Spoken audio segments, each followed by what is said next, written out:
Então eu vou resolver os exercícios de revisão para avaliação aqui. Então qual que era a ideia desses exercícios aqui? Era que vocês treinassem, né, essas atividades de revisão. E depois que vocês treinassem as atividades de revisão, se vocês tivessem dúvidas, que vocês viessem aqui para essa videoaula para vocês retirar as dúvidas de vocês, né, sanar as dúvidas de vocês em relação a esses exercícios, né? Lembrando que os exercícios da prova vão ser muito parecidos com esses, né? Então, quem conseguir resolver essas atividades aqui vai conseguir fazer a prova tranquilamente, tá? A primeira questão aqui é sobre lei de Kirchhoff. O que acontece? Para simplificar um pouco esse exercício, depois eu estava analisando com mais calma, né? A gente tem que encontrar as correntes elétricas I1, I2 e I3. Então significa que digamos, as características específicas dos resistores que estão inseridos aqui dentro desse circuito elétrico, elas não estão sendo solicitadas. Por exemplo, eu não estou solicitando qual que é a tensão aqui no resistor 6, né? O que eu estou querendo dizer quando eu estou falando isso? Como a gente tem que calcular a corrente elétrica 1, a 2 e a 3 só, e os resistores numa sequência aqui do circuito elétrico, eles estão todos em série, então quer dizer que eu posso fazer uma simplificação, posso fazer uma soma dessas resistências elétricas para cada parte do circuito elétrico. Então, por exemplo, aqui, ó, essa malha aqui do circuito elétrico, que eu vou chamar de malha alfa, se a gente for analisar ela aqui, eu tenho um resistor de 1 ohm, um resistor de meio e outro resistor de meio. Então, isso aqui dá 1,52 ohms. Então eu representei esses três resistores aqui por um único resistor de 2 ohms aqui, tá? E a mesma coisa eu fiz para os outros, né? Então aqui eu tenho nesse ramo do circuito elétrico aqui, por exemplo, eu tenho dois resistores de meio ohm. Então eu representei eles como um único resistor de 1 ohm. E nesse ramo aqui também, ó, um resistor com 3 e um com 1, eu representei um único resistor com 4 ohms. E eu utilizei, então aqui eu tenho a malha alfa, aqui eu tenho a malha beta, no meu circuito elétrico. Lembra que essas malhas são malhas fechadas, né, do nosso circuito elétrico. E eu utilizei os mesmos sentidos das correntes elétricas que foi indicado aqui no exercício, na atividade, tá bom? Então eu tenho uma corrente elétrica I1 aqui chegando no ponto B, outra corrente elétrica I3 chegando no ponto B e a I2 aqui que está saindo. Significa que a partir disso a gente já pode aplicar a primeira lei de Kirchhoff, né, para tirar aqui a primeira relação entre as correntes elétricas. Essa aqui vai ser a nossa equação 1.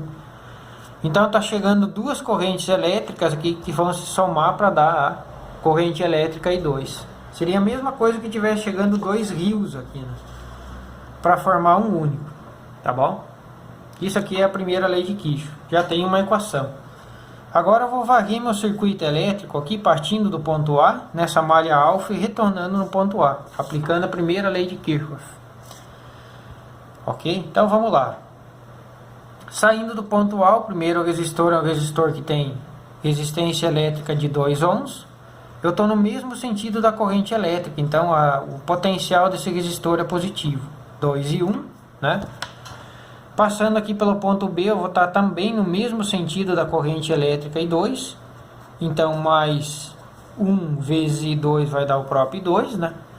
Aqui a primeira placa que eu encontro da fonte geradora é a placa positiva, então isso aqui vai ser positivo 20.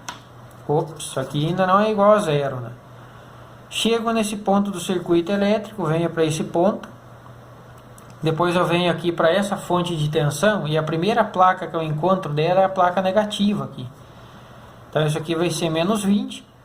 Retornei lá no ponto A. Ops, retornei lá no ponto A.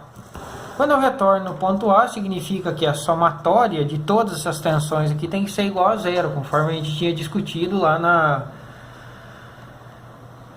nas videoaulas que eu tinha apresentado para vocês, né? Numa malha fechada, a soma de todas as tensões tem que ser igual a zero. Então aqui esse 20 vai cancelar com esse, e eu sei que o I2, que a minha corrente elétrica 2 vai ser igual a menos 2I1. Essa equação aqui eu posso chamar de equação número 2. Então olha que maravilha, eu já consegui relacionar I2 e 1 por uma única análise do circuito elétrico aqui, tá? Agora vamos fazer a análise nessa malha aqui, partindo do ponto B. Eu vou percorrer a malha aqui no sentido horário, até retornar na malha, no ponto B novamente. Essa aqui é a malha beta, tá? Então, partindo do ponto B, eu encontro esse resistor. Eu estou contrário ao sentido da corrente elétrica dele, então a tensão dele é negativa, né? Menos 4 e 3, né? Para quem está com dúvida aqui, lembra que tensão é R vezes I, né? O R vale 4 e o I é o I3 aqui dessa parte do circuito elétrico. Daí depois eu encontro essa fonte de tensão aqui com 6 volts. A primeira placa que eu encontro é a positiva, então isso aqui vem positivo. Continuando a varredura aqui, eu venho para essa fonte de tensão. A primeira placa que eu encontro é a negativa, menos 20. E aqui também eu vou estar contrário ao sentido da corrente elétrica, ó. Eu estou nesse sentido e a corrente elétrica está em sentido contrário. Tá bom? Então esse valor de I2 aqui é negativo, né? 1 vezes I2 é o próprio I2. Cheguei novamente no ponto B, então tudo isso aqui se iguala a zero. Ok? Então aqui eu posso fazer algumas simplificações, né? 6 menos 20 aqui vai ficar menos 14. Então eu vou ter menos 4 e 3. Menos 14 menos I2 que é igual a zero. Posso multiplicar tudo isso aqui por menos 1, né? Então eu vou ficar com I2 mais 4 e 3 mais 14 que é igual a zero. Essa aqui é a nossa equação 3. Ok? Ó, essa equação aqui tem I2 e I1, né? E aqui tem I2 e I3. Então eu posso usar essa equação número 1 aqui, substituir o I3 dela na equação número 3. Então eu vou colocar aqui, ó, substituindo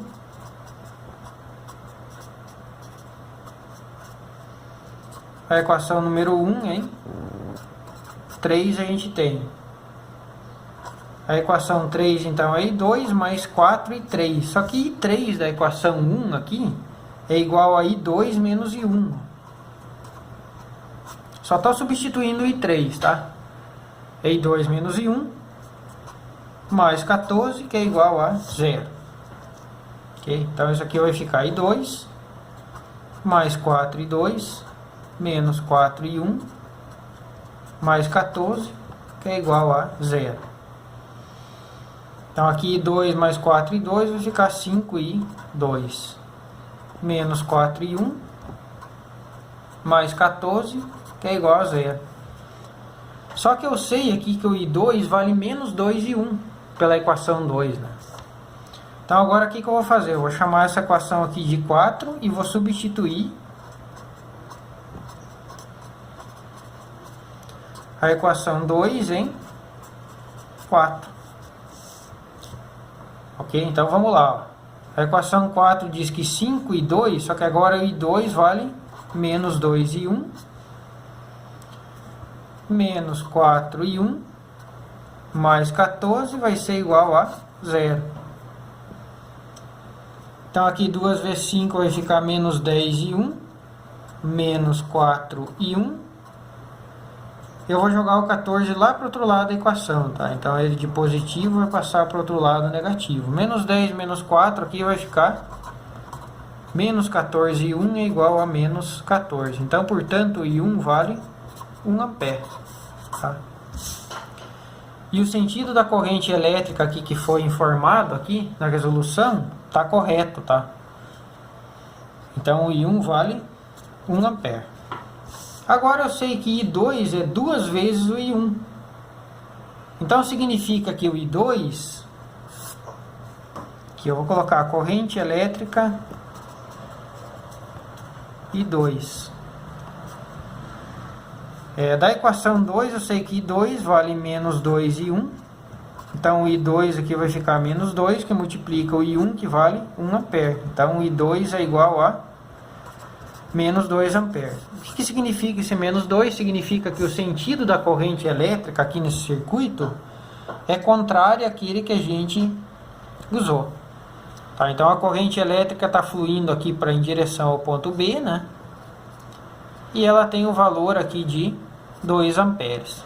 Isso aqui já é meio lógico, né? Porque se a fonte de potencial aqui vale 20 volts, significa que ela está jogando os elétrons lá para cima, né? Então seria convencional, por exemplo, se eu fosse analisar o circuito, eu já ia indicar essa corrente elétrica chegando lá para cima. E o I3 eu ia indicar saindo daqui, porque essa tensão aqui é muito menor que essa. Ok? E a corrente elétrica I3 aqui da equação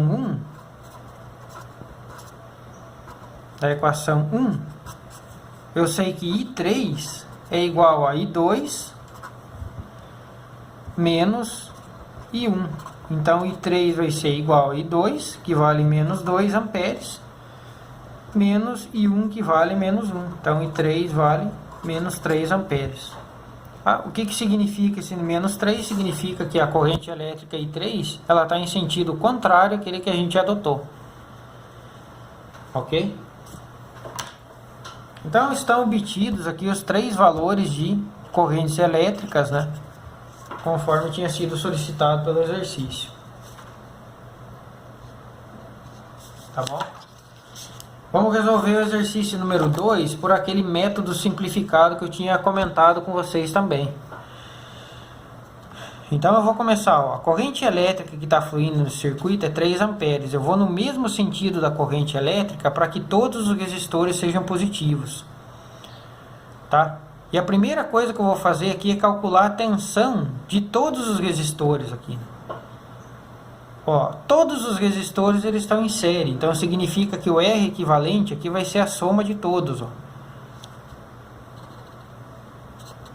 Então, 10 com 2 são 12, com 5 são 17, com 1 são 18. Então eu represento todos esses resistores por um de 18 ohms. Tá? É claro que isso só vale quando eu estou calculando a diferença de potencial entre A e B, né? Se fosse calcular, por exemplo, colocasse um ponto D, C aqui e fosse calcular, já não valeria isso, né? Mesmo porque aqui eu tenho um resistor antes dessa diferença de potencial de 20 volts. Mas para o total a gente pode fazer isso, tá? Então tem um resistor de 18 volts, de 18 ohms,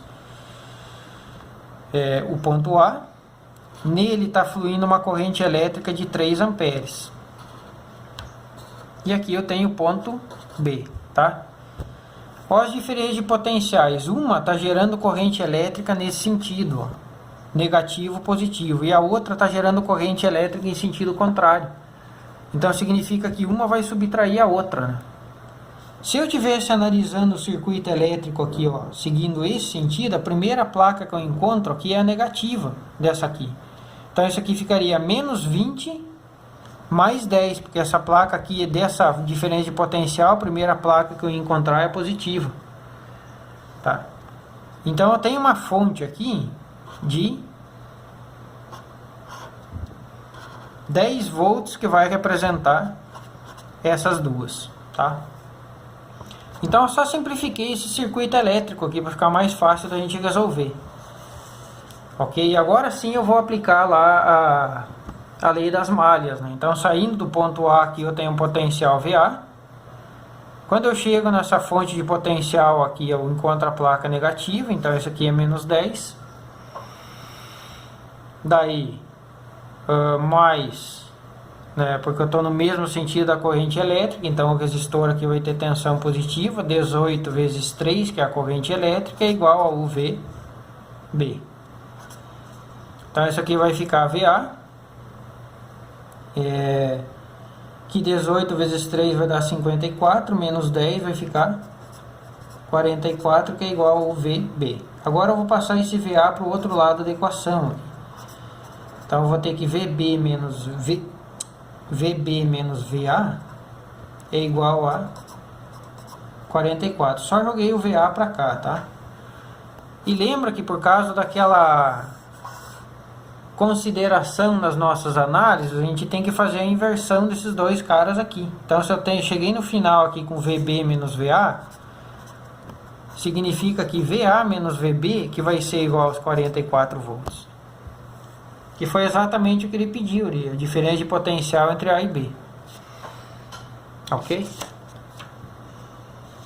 Essa questão aqui, existe duas maneiras de resolver a questão número 3. A gente pode resolver tanto por lei de Kirchhoff, quanto por uma análise direta aqui, tá? Mas eu vou resolver por lei de Kirchhoff para ficar mais didática em relação ao que a gente está trabalhando, tá? Então, ó, vou partir aqui do nosso ponto A. Vou fazendo aqui em cima, tá? Então, partindo aqui do ponto A, eu vou definir um sentido para a corrente elétrica. Digamos que a corrente elétrica aqui nesse circuito, ela esteja fluindo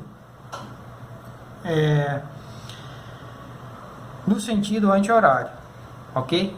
Ah, professor, como é que você colocou esse sentido? Esse sentido é eu que convenciono.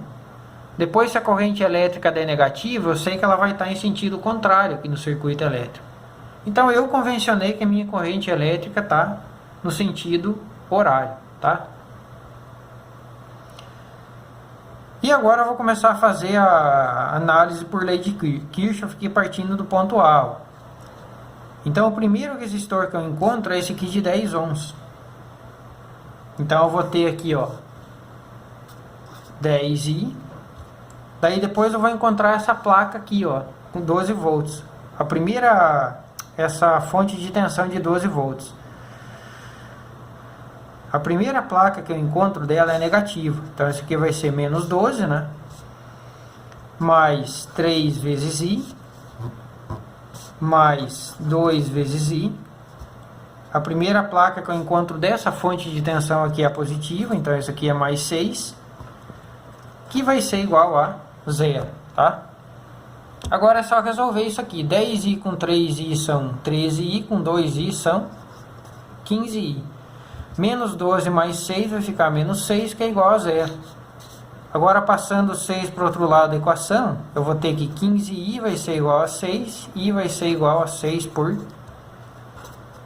15, que vai ser igual a 0,4 amperes.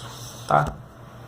Então, realmente, se a corrente elétrica deu positiva, significa que a corrente elétrica que eu adotei, o sentido, é o sentido real aqui do fluxo de elétrons do sistema, tá?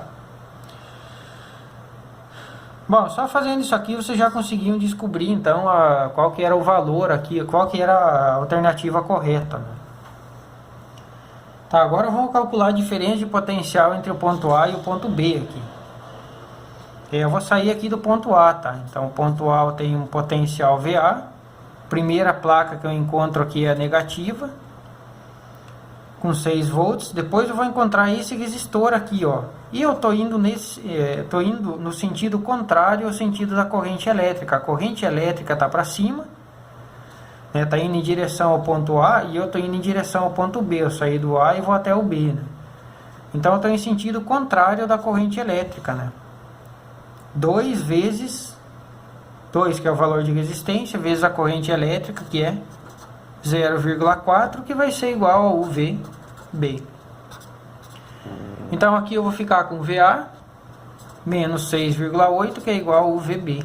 E eu vou passar esse 6,8 para esse lado da equação e o VB para esse lado aqui. Então eu vou ficar com VA menos VB igual a 6,8 volts. Então significa que a resposta real, correta, é só invertendo esses dois caras aqui. Lembra que por causa daquela nossa convenção que a gente adota, né, de uma maneira mais objetiva, para fazer os cálculos de uma maneira mais objetiva, devido àquela convenção que a gente adota, quando a gente chega no final, a gente tem que inverter esses dois caras aqui. Então eu sei que VB menos VA, que vai ser igual a 6,8 volts. Tá? Se VB menos VA, que é o delta V de B até A, vale 6,8, significa que o delta V de A até B, que é o contrário disso, vai ser igual a menos 6,8. Porque o que ele pediu aqui? A diferença de potencial entre A e B. Aqui eu tenho entre B e A, tá? Que é o contrário. Então, quando você obtém uma diferença de potencial e quer saber o contrário dela, é só trocar o sinal aqui do potencial. Ok? Essa era a atividade número 3, vamos para a atividade número 4.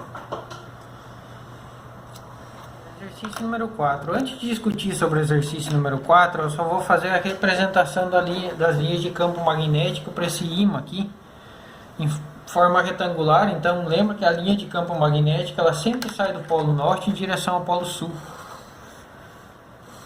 Então, ela está fazendo uma coisa mais ou menos parecida com essa aqui. Se a gente colocasse limalha de ferro próximo desse ímã, a gente ia ver uma configuração parecida com essa. Então ela está saindo sempre do polo norte em direção ao polo sul. E aqui dentro do ímã também, ó, o campo magnético está indo do polo sul para o polo norte. Aqui dentro do ímã é o contrário, né? Mas se vocês fizerem a convenção norte para sul aqui, as linhas de campo magnético sempre seguem esse sentido aqui. São várias e várias linhas de campo magnético, tá? Então sempre saindo do polo norte em direção ao polo sul. O que acontece? Quando essas linhas de campo elas interagem aqui com a limalha de ferro, com um pedaço, uma barra de ferro, como é esse caso aqui, ou um pedaço de ferro, o que acontece? Lembra que eu tinha falado para vocês que todo material ele tem o que a gente chama dos dipolos magnéticos.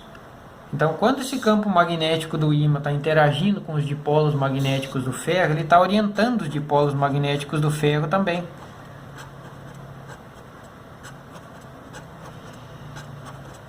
Então, estão lá. Todos os dipolos estão orientados do ferro. Da mesma maneira que os dipolos do ímã aqui, né? O ímã também, os dipolos dele estão todos orientados nesse sentido aqui, né? Indo do sul para o norte. O que eu quero dizer quando eu estou falando isso? Que quando você aproxima esse ímã dessa barra de ferro aqui e você orienta os dipolos dela, essa barra de ferro aqui, esse pedaço de ferro vai começar a se comportar como um ímã. Né? Lembra que o ferro é um material ferromagnético, né? Então os dipolos dele eles se orientam facilmente com a aplicação de um campo magnético externo. Ora, o campo magnético ele não vai do polo sul para o polo norte dentro do ímã. Ele sempre segue essa orientação, né? O polo norte sempre orientado nesse lado aqui que estão orientados os dipolos, digamos assim. Então o que acontece? Quando você está aproximando um ímã com um campo magnético aqui próximo de uma barra de ferro, você está orientando os dipolos dela de modo que ela também está se tornando um ímã. Ela também está tendo a característica de um ímã agora, né? Porque ela é um material ferromagnético. Você orientou os dipolos dela, ela também vai se comportar, ele também vai se comportar agora como se fosse um ímã, tá? Tá vendo que aqui eu tenho norte, aqui eu tenho polo norte, aqui eu tenho polo sul? Então ambos esses polos vão se atrair, né? Polos de nomes contrários, eles se atraem, né? Então é isso que está acontecendo aqui. Ambos vão se atrair e a força de atração aqui é sempre a mesma, né? Lembra a terceira lei de Newton que vocês estudaram lá no primeiro ano, né?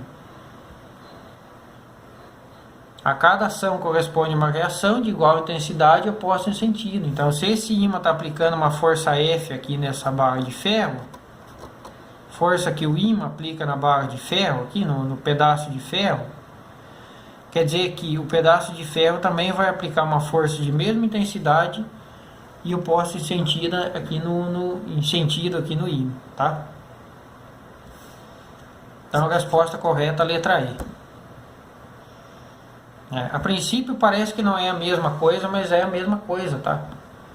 Se você pegar, por exemplo, aqui a Terra, né, o planeta Terra e um objeto próximo do planeta Terra, o planeta Terra aplica uma força nesse objeto aqui, direcionado para o centro da Terra, né? Então eu posso falar que essa força é a força que a Terra aplica no objeto. E da mesma maneira, o objeto também atrai a Terra com a mesma força. com a força igual, mas em direção oposta, né? Então essa é a força que o objeto atrai à Terra. Tá? Essas forças têm igual intensidade e são opostas em sentido. Por que o objeto se movimenta e o planeta Terra não? Porque a massa do objeto é muito menor que do planeta, né?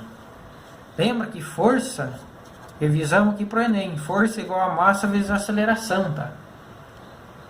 Então a massa da Terra é muito maior do que do objeto, né? Então para você acelerar o planeta Terra é muito mais difícil do que acelerar o objeto. Mas as forças são exatamente iguais. Aqui também a força é exatamente igual.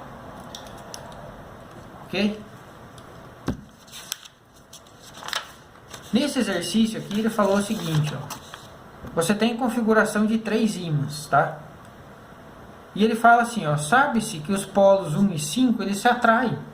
Tá? Para o polo 1 e o polo 5 se atrair, significa que o polo 1 tem que ser norte e o polo 5 tem que ser sul.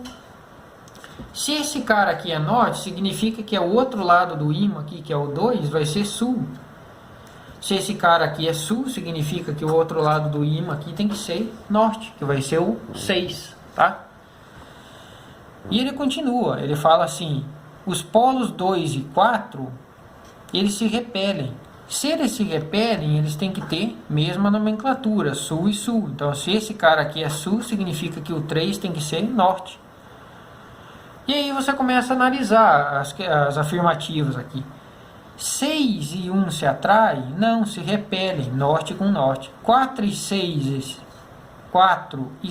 se repelem? Não, eles se atraem, ó, sul com norte. 2 e 5 se atraem? 2 é sul, 5 é sul, eles se repelem. 1 e 4 se repelem? 1 é norte, 4 é sul, eles se atraem. Então a letra A, B, C e D, elas estão incorretas. Agora a letra E, 4 e 6 eles vão se atrair? O 4 é sul, o 6 é norte. Sul com norte se atrai. Tá?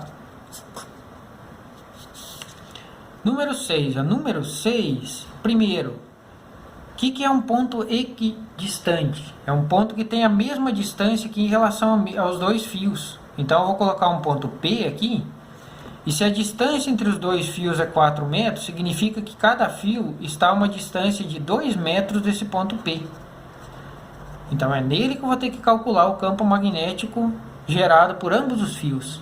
E aí você aplica aquela regra da mão direita aqui. Então, ó, esse fio aqui, ele está gerando um campo magnético em torno dele, saindo, eu vou colocar aqui, ó, campo magnético do fio 1. Nesse ponto ele está saindo do plano da página e nesse outro ponto ele vai estar entrando no plano da página. Então ele sai aqui e entra aqui. Agora vamos analisar o campo magnético desse fio aqui, ó. Nesse ponto aqui ele vai estar saindo do plano da página e aqui entre os dois fios, né? Aqui ele está saindo e aqui ele vai estar entrando no plano da página, tá? Então esse é o campo magnético que eu vou representar por campo magnético do fio 2. Os fios estão à mesma distância. Quem que vai mandar na direção e sentido do campo magnético aqui? Aquele que tem maior corrente elétrica, porque ambos os fios estão em maior distância. Então, o que acontece aqui nesses dois fios? Esse fio aqui está gerando um campo magnético que está saindo do plano da página, o fio 1, no ponto P. Já o fio 2, ele está gerando um campo magnético que está entrando no plano da página. Então, um campo está saindo e outro campo está entrando. Então, um está subtraindo o outro. Campo magnético total vai ser o campo magnético do fio 1 menos o campo magnético do fio 2. Qual que é a direção que vai mandar aqui? A direção devido ao fio que tem a maior corrente elétrica.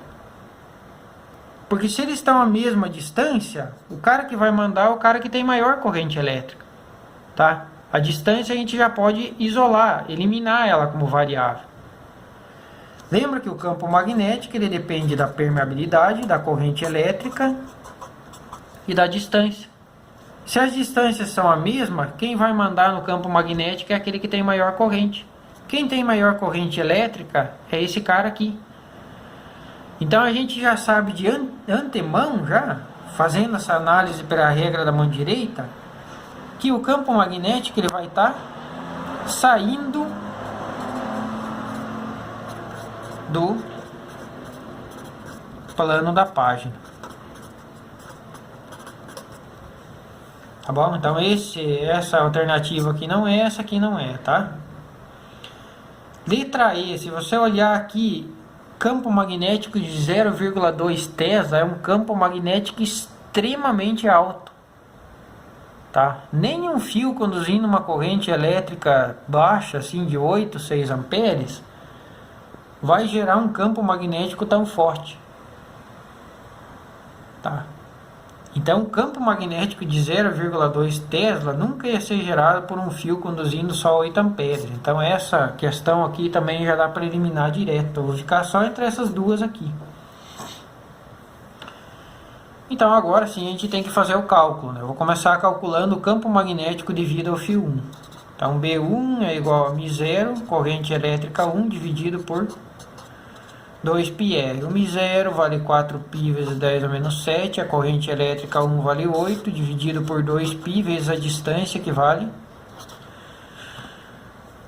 2 metros, tá? Então aqui esse π cancela com esse, aqui 2 vezes 2 aqui dá 4. Vai matar com esse 4 aqui, isso aqui vai ficar 8 vezes 10 a menos 7. Tá? Agora o que eu vou fazer? Para deixar isso aqui em 10 a menos 6, que é o micro Tesla, eu vou deslocar uma casa decimal aqui para a minha esquerda. Lembra que quando eu desloco a casa decimal para a esquerda, por exemplo, se eu tenho 8.000 e quero escrever isso aqui em base de 10, eu vou deslocar a casa decimal que está aqui para a esquerda, né? 1, 2, 3. Então isso aqui é 8 vezes 10 a terceira. Tá? Então quando eu desloco a casa decimal aqui para a minha esquerda, o expoente sempre aumenta. Então isso aqui fica 0,8 vezes 10 a menos 6. Aumentei 1. Tesla. Ah, professor, ainda não entendi. Então vou te explicar de uma maneira diferente. Ó. 8 vezes 10 a menos 7. Eu vou multiplicar esses caras aqui por 10 e dividir por 10. 10 dividido por 10 dá 1. Eu não altero nada. Isso aqui, tá? 8 dividido por 10 não é 0,8? Esse 10, então eu já dividi esse cara aqui por esse, sobrou esse 10 com 10 a menos 7. 10 é a mesma coisa que 10 elevado a 1, né? 1 menos 7 dá menos 6 Tesla. Ok? Se você fizer o cálculo agora usando essa mesma lógica do campo magnético do fio 2, você vai obter 0,6 micro Tesla. Né? Esses caras aqui são todos iguais. Ó. O μ0 é igual, o 2π. O 2 também é igual, porque é equidistante, né? Mesma distância. Então o que vai alterar daqui para cá é só o valor da corrente elétrica.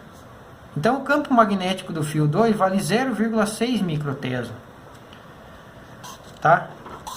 Como o campo total é o campo do fio 1, que é o 0,8, menos vezes 10 a menos 6, aqui, menos o campo do fio 2, que é 0,6 vezes 10 a menos 6, então B vai ser igual a 0,2 vezes 10 a menos 6 Tesla, ou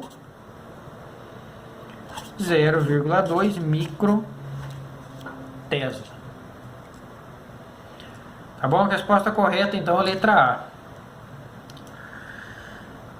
Pessoal, se vocês tiverem mais alguma dúvida em relação ao conteúdo, vocês podem enviar lá no sistema, encaminhar para o líder, né?